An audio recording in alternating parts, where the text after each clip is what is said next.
Nous nous retrouvons pour une vidéo sur les chaînes cinématiques, donc des engins hydrauliques. Donc à savoir qu'on va prendre pour exemple le tracteur agricole, sachant que son système est semblable à celui de la mini-pelle. On est sur la même technologie, le même fonctionnement de base. Pour commencer, on a le moteur diesel, donc situé ici à l'avant de l'engin, donc qui va être alimenté par du gasoil et qui va permettre d'animer la pompe hydraulique, le moteur hydraulique. Donc situé ici sur le centre du schéma, le centre de la machine. Ce moteur hydraulique va permettre d'animer derrière soit les roues avant, les roues arrière, donc les ponts pour l'avancement, va permettre d'animer également le bras, donc pour le travail. Donc tout dépend de l'outil qu'on souhaite animer donc via la machine, mais sachant que l'outil peut fonctionner intégralement par l'hydraulique et que le moteur, lui, ne sert juste d'alimentation à ce moteur hydraulique. C'est lui qui est à l'origine de l'ensemble des mouvements de la machine. En intermédiaire, on a, le train épicycloïdal. Donc celui-ci se situe juste entre le moteur et la pompe hydraulique. Et il assure un rôle de boîte de vitesse, de réducteur, c'est-à-dire qu'il va adapter la rotation, la vitesse de rotation du moteur à la pompe hydraulique. Donc selon le travail qu'on souhaite réaliser, il va pouvoir être calé sur une vitesse plus ou moins importante.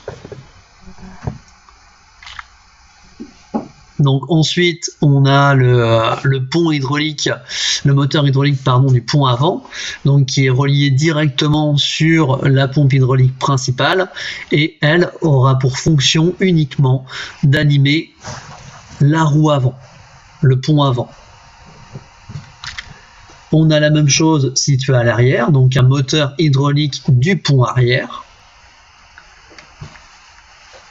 Donc petite particularité pour le moteur hydraulique du pont avant, c'est qu'il a un embrayage dissocié, donc un embrayage du moteur hydraulique avant. Donc ça, ce sera le cas sur tous les engins à roues, notamment, donc pas sur une mini-pelle par contre, qui a des chenilles, donc là on n'aura pas ce système-là.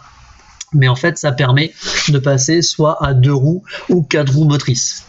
Donc là, s'il est ici désaccouplé, il n'y a que les roues arrière qui vont donc propulser l'engin.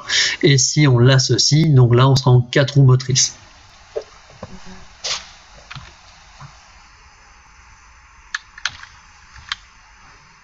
Donc à l'arrière également on retrouve donc le différentiel, donc situé justement après le moteur hydraulique du pont arrière, et celui-ci, donc comme sur une voiture, va permettre va faire en sorte que les 2 roues ne tournent pas forcément à la même vitesse, donc notamment dans un virage, selon donc si le côté intérieur ou extérieur, la roue tournera plus ou moins vite pour justement permettre de tourner plus facilement.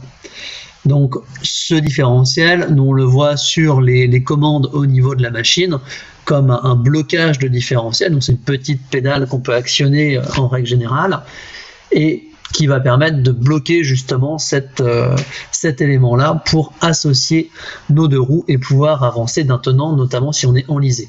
Donc à ce moment-là, les roues tournent toutes les 2 à la même vitesse, il n'y a plus de différence.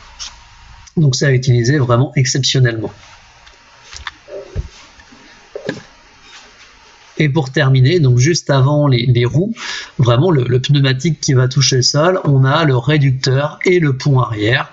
Donc le pont arrière qui va permettre de solidariser les 2 roues, et les réducteurs qui vont se trouver juste avant la roue, avant le pneumatique, et qui ont pour rôle, encore une fois, d'adapter un petit peu comme le train épicycloïdal, d'adapter la vitesse de rotation transmise à la roue, de manière à pas avoir non plus des trains donc avant ou arrière qui s'emballent, qui tombent trop vite par rapport à l'engin.